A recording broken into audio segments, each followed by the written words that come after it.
ஊராட்சிகளை பேரூராட்சி நகராட்சிகளாக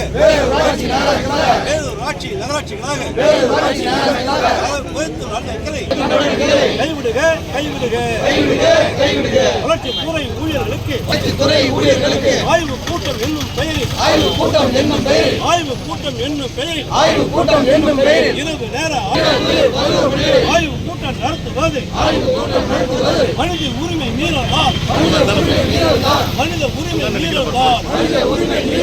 தமிழக அரசை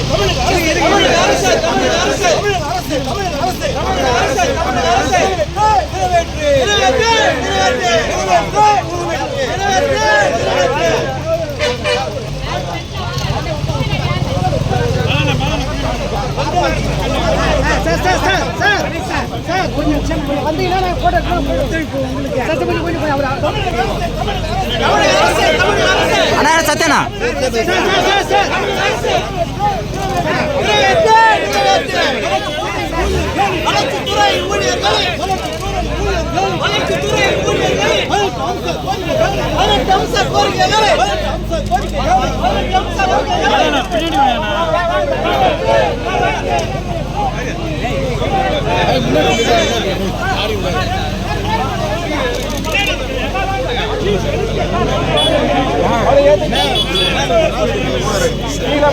ஏத்துங்க